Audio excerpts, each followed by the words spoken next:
আসসালামু আলাইকুম ওয়া রাহমাতুল্লাহ। আনা তালিবুল ইলম, আমি একজন ইসলামের ছাত্র হিসেবে আজকের জুমার খুতবার মওজু আল্লাহর বিধানের জ্ঞান অর্জন না করার ভয়াবহতা। 6 জুমাদুল সানি 1447 হিজরি, শুক্রবার 28 নভেম্বর 2025, 13ই অগ্রহায়ণ 1432 বঙ্গাব্দতে আমরা অবস্থান করছি। উপস্থিত অত্র জয়মসজিদের ইমাম ও খতিব সাহেব, আমি সহ বয়স্ক সমবয়স্ক সকলের প্রতি আল্লাহ রাব্বুল আলামিনের পক্ষ থেকে সুখ শান্তি দয়া রহমত ও হেদায়েতের ধারা বর্ষিত হতে থাকুক, আমরা বলি আল্লাহুম্মা আমিন।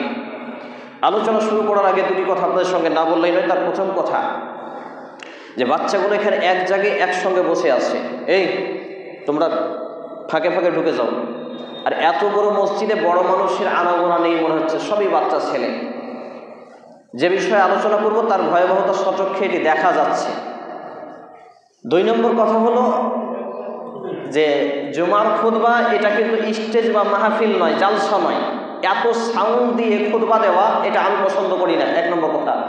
আর এত সাউন্ড দিয়ে যখন খুতবা বলবো বা করব, আমার তো নিজের বিরক্তি আসবে, যারা শুনবেন তাদেরও বিরক্তি আসবে। এই ভেতরের বক্সের সাউন্ডটা একটু লো করতে হয়।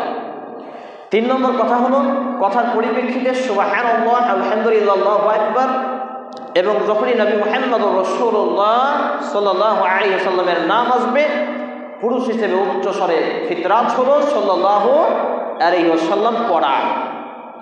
অতএব এই বিষয়টি খুবই গুরুত্ব সহ নিতে হবে। 4 নম্বর কথা হলো যারা সামনের কাতারে না বসে পেছনে বসছেন, এরা মূলত জুমার দিনের বিধান, সিস্টেমেটিক, রুলস অফ ল, সুন্নাহ, নিয়মকানুন জানেন না।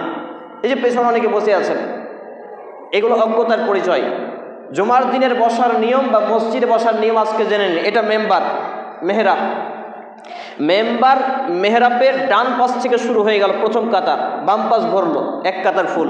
আবার দ্বিতীয় কাতার ডান দিকে চলে গেল, আবার বাম দিকে। আবার তৃতীয় কাতার ডান দিকে চলে গেল, বাম দিকে। এইভাবে কাতার পূরণ করতে হবে। কিন্তু সামনের কাতার ভেতর ফোলাফ হলো না, পূর্ণ হলো না, আপনি বাইরে বসে গেলেন, বারান্দায় বসে গেলেন, তাহলে জুমার দিনের নেকি, সওয়াব, ফ্যাসিলিটি, বেনিফিট থেকে আপনাকে বঞ্চিত রাখা হবে, মাহরুম করা হবে।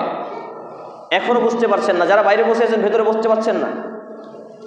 সম্মানিত উপস্থিতি ভাই এবং বাবা জীবন, চলে আসি আমি আমার মূল আলোচনার দিকে। আল্লাহর বিধানের জ্ঞান অর্জন না করার ভয়াবহতা। প্রথমে আমাদেরকে জেনে নিতে হবে যে আল্লাহর বিধানটা কি। আল্লাহর বিধানটা হচ্ছে মূলত দ্বীন। আমরা যদি দেখি পবিত্র কুরআনুল কারীম সূরা আলে ইমরান 3 নম্বর সূরা আয়াত নম্বর 19, আল্লাহ রাব্বুল ইজ্জাত বলছেন, ইন্নাদ দীনা ইনদাল্লাহিল ইসলাম। আল্লাহর কাছে একমাত্র অ্যাকসেপ্টেবল, গ্রহণযোগ্য, গৃহীত, কবুলযোগ্য যে বিধান রয়েছে সেটা হচ্ছে দ্বীনুল ইসলাম। সুবহানাল্লাহ। অর্থাৎ ইসলামকে আল্লাহ রাব্বুল আলামিন দ্বীন বলেছেন। তাহলে এই দ্বীনটাকে মানতে গেলে, এই দ্বীন অনুপাতে চলতে গেলে আমাকে এবং আপনাকে কিসের প্রয়োজন? দ্বীনি জ্ঞান বা ধর্মীয় জ্ঞান বা আল্লাহর বিধানের জ্ঞান অর্জন করার প্রয়োজন। আমি আপনাদের সামনে পবিত্র কুরআনুল কারীম থেকে 5টি আয়াতের টুকরা পাঠ করেছি। এটি রয়েছে কুরআনুল কারীমের সূরা আল আলাক 96 নম্বর সূরা, 30তম পারা, 603 নম্বর পৃষ্ঠা, আয়াত নম্বর 1 থেকে 5।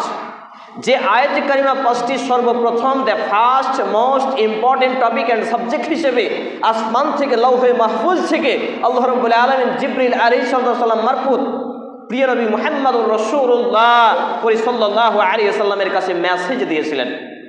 প্রথম লফজ, প্রথম শব্দ, প্রথম বিষয় কি ছিল? ইকরা বিসমি রাব্বিকাল্লাযী খলাক। অর্থাৎ পাঠ করুন আপনি আপনার প্রতিপালকের নামে, যেটা আমরা বিভিন্ন ভাষায় বলি রিডিং, এডুকেশন, এডুকেটম, এডুকেয়ার, শিক্ষা ইত্যাদি। অর্থাৎ এই আল্লাহর দেওয়া বিধান বা আল্লাহর বিধান দ্বীন ইসলামের জ্ঞান অর্জন না করার ভয়াবহতা আমাকে এবং আপনাকে জানতে হলে এই পয়েন্টটা আমি আপনাকে বোঝাবো। এইভাবে আপনি বুঝতে পারবেন যে আমি এবং আপনি এই ভয়াবহতার মধ্যে রয়েছি। আল্লাহর দেওয়া বিধান এখন আমি আপনি আজ জানি না বলেই আজকে মুসলমানদের সমাজে শিক্ষিতের নামকরণে হলেও গরু ছাগলের পরিমাণ অনেক বেড়ে গেছে।